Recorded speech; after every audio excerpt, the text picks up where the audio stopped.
U.S. President Joe Biden, accompanied by First Lady Jill Biden, joined mourners at Ground Zero in downtown New York City to mark the somber 20th anniversary of the 9/11 attacks on America. The first couple were accompanied by former Presidents Barack Obama and Bill Clinton and former First Ladies Michelle Obama and Hillary Clinton, who joined families of victims and survivors who paid tribute to the almost 3,000 people who perished on that day in a traditional reading of their names. Oh, say, can you see? The Star-Spangled Banner filled the memorial site, now a 2-decade-old tradition where the families of victims and the survivors from that fateful day are placed front and center. Moments of silence capturing the exact time the towers were hit and fell. The president delivering a message from the White House overnight. Whether it's the first year or the 20th, children have grown up without parents, and parents have suffered without children. Husbands and wives have had to find ways forward without their partners in their life with them. Brothers and sisters, uncles and aunts, loved ones and friends have had to celebrate birthdays and milestones with a hole in their heart. No matter how much time has passed, these commemorations bring everything painfully back, as if you just got the news a few seconds ago. An American flag unfurled on the west side of the Pentagon at dawn to remember the over 120 people who perished when a third plane smashed into the headquarters of America's Defense Department, while a third memorial will be held later in Shanksville, Pennsylvania, where a fourth commercial jetliner was brought down by brave passengers before it could reach the nation's capital. The days that followed September 11, 2001, we saw heroism everywhere, in places expected and unexpected. We also saw something all too rare, a true sense of national unity. Unity and resilience, the capacity to recover and repair in the face of trauma. Unity and service, the 9/11 generation stepping up to serve and protect in the face of terror, to get those terrorists who were responsible, to show everyone seeking to do harm to America that we will hunt you down and we will make you pay. And that will never stop. Today, tomorrow, ever, from protecting America. And while almost 3,000 people perished, over 6,000 were injured, and many survived, including this man who was buried in the basement of the South Tower of the World Trade Center when it collapsed on top of him. I couldn't even see my hands. My eyes were open. Going through my mind was, it got really dark, it got really quiet, that I'm dead. And then the second feeling was, wow, it wasn't that bad. I didn't feel anything. But at that point, now I'm like, it's 2001 New York City. How is this stuff happening? And my son is turning 3. There's a birthday party next month. My wife is pregnant. Like, what? Your brain, so many things go through it. I'm sure other things went through it that I just don't remember. And I started to taste grit in my teeth. And I started to smell smoke. And I said, okay, I'm alive. A day that forever changed America, now a time of remembrance for so many who will never forget. And a new generation that will only learn about these attacks and its aftermath in museums and history books. Sherwin Bryce-Pease, SABC News, New York. Some incredible memories there. It is 20 years on, the United States and the world remembering the fall of the Twin Towers and the aftermath. This year's commemoration again coming amidst a pandemic, and it closely follows the messy withdrawal of U.S. troops from Afghanistan and the return to rule of the Taliban when 9/11 sparked the so-called war against terror that saw America sending the troops there in the first place. It's still debated if the world became safer or more vulnerable to attacks. Now, to discuss, we're joined by our U.S. Bureau Chief and correspondent Sherwin Bryce-Pease, as well as author, activist and founder and executive director of StuyHealth, that's Lila Nordstrom. Nordstrom was a student at a high school in downtown Manhattan when the September the 11th terror attack struck just 3 blocks away. In her new memoir, Some Kids Left Behind, she has described her battle to get health care for survivors sickened by the toxic air at Ground Zero. All right, welcome to you both. Thank you for your time tonight. And Sherwin, let me start with you. Just tell us more about the commemorations. And I'm interested, are you noticing any differences this time around this 20th year?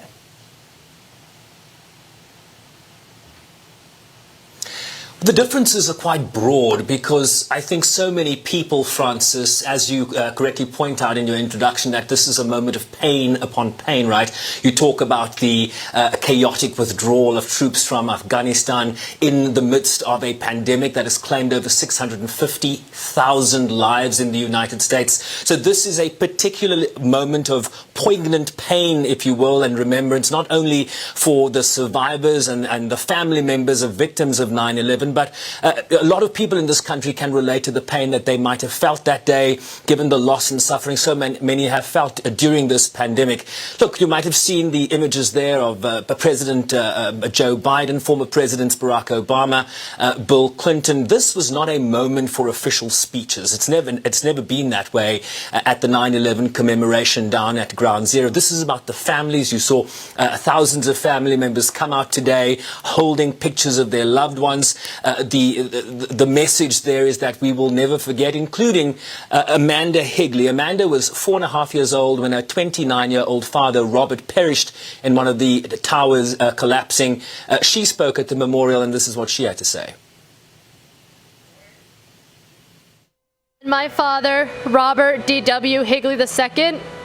Dad, it has been 20 years since you've been gone, and there's nothing I can say more than I miss goofing off with you. I miss your jokes, and nothing more makes me smile than the light I see in the smile of my daughter, who reminds me so much of you. We love and miss you, and I still wish you could be here to see how amazing and proud we're making you to be.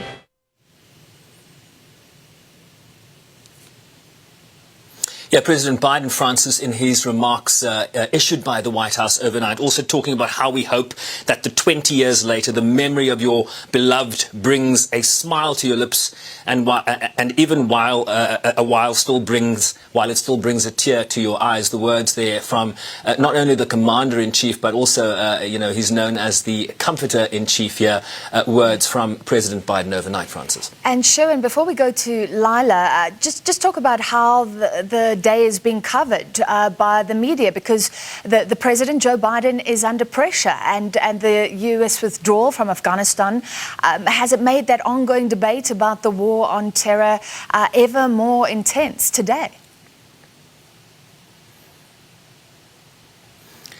You know, as much as this is a day of remembrance and mourning, this was also supposed to be some sort of, a version of some sort of victory lap for the president, who took it upon himself, following in the footsteps of George W. Bush, before him Barack Obama, after him, and then Donald Trump, that started the process of negotiations with the Taliban that led to this withdrawal, really taking it upon his shoulders to end this, not expecting the chaotic collapse of the Afghan government, the capitulation of the Afghan military that saw the Taliban's very quick resurgence to the capital, weeks later naming their all-male new government, Francis.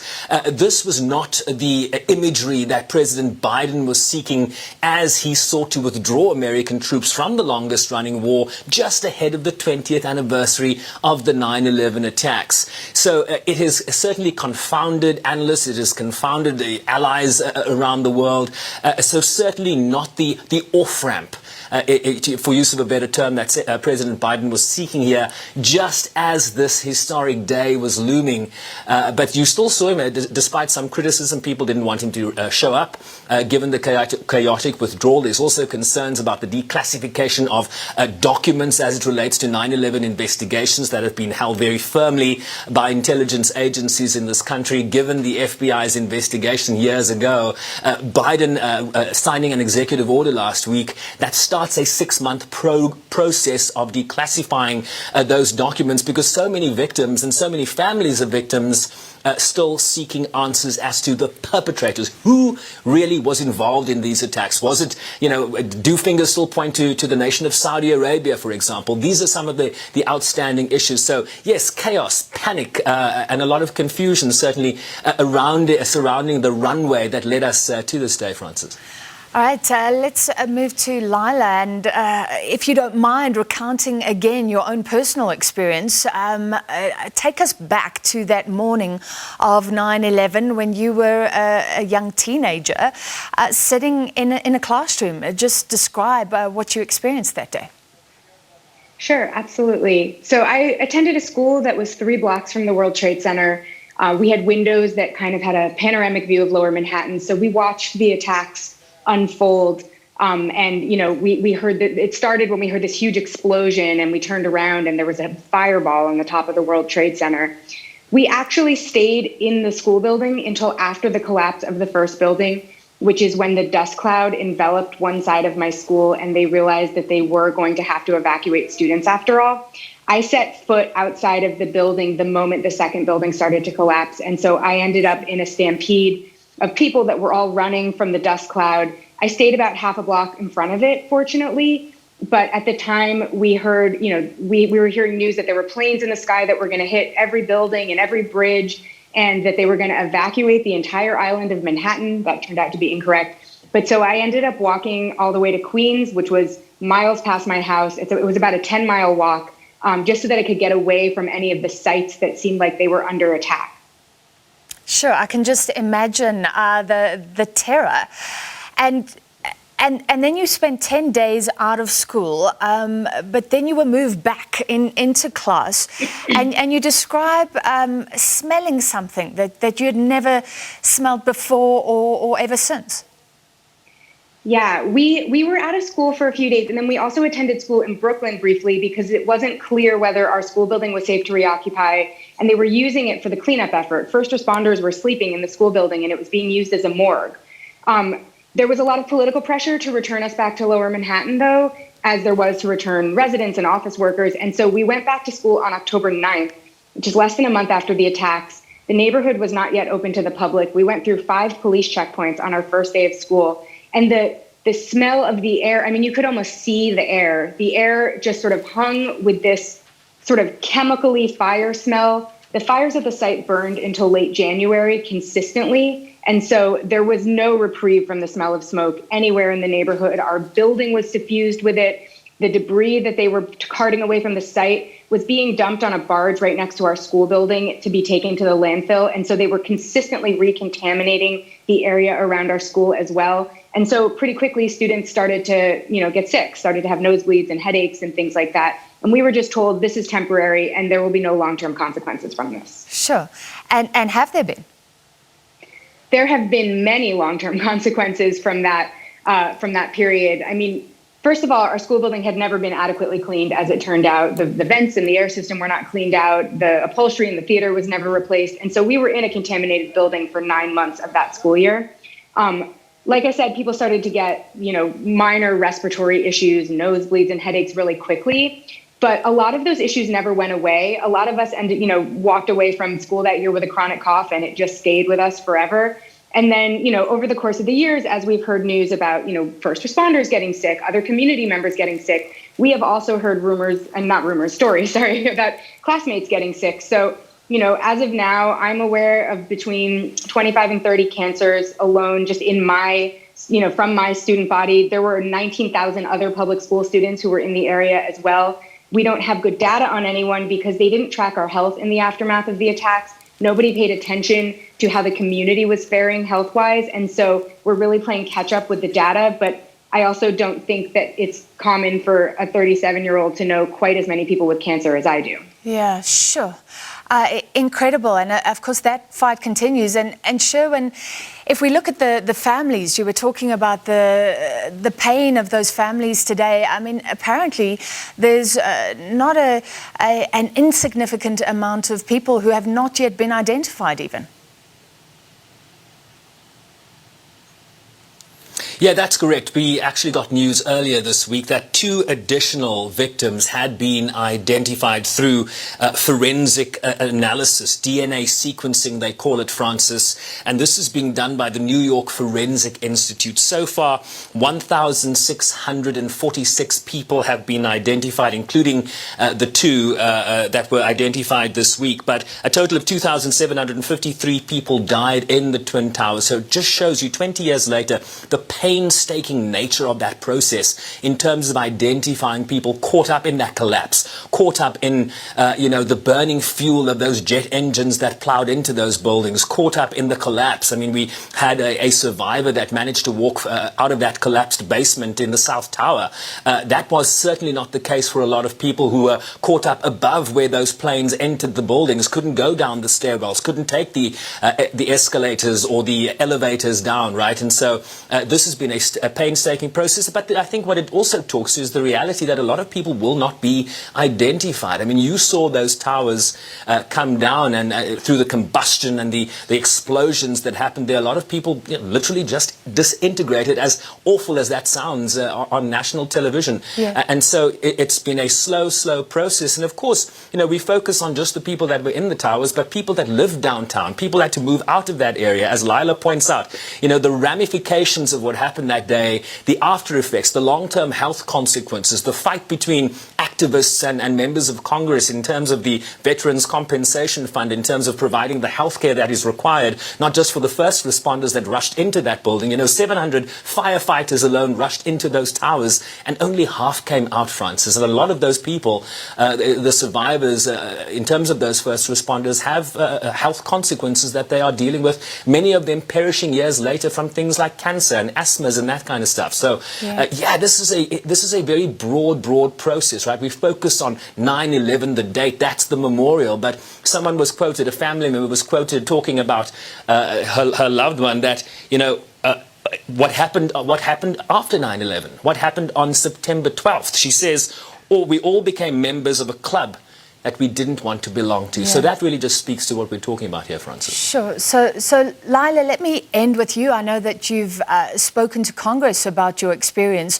Are people listening? Has there been any recourse for you and the others who were kids that day?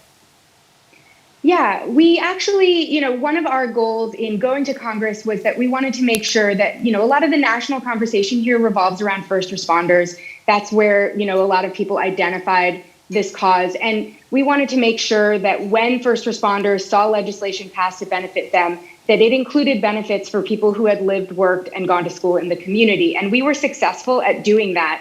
When I testified before Congress, I was the only member of the community to testify. There were 4 first responders there to represent the 100,000 first responders. I was the sole person to represent the 400,000 people who were just in Lower Manhattan and also breathed in the toxic air and also are at risk for getting sick right now. We don't have the same benefits as first responders, and that has really been our sort of next struggle, because a lot of the data around what conditions are covered by the program, it's a very narrow program. It only covers specific conditions.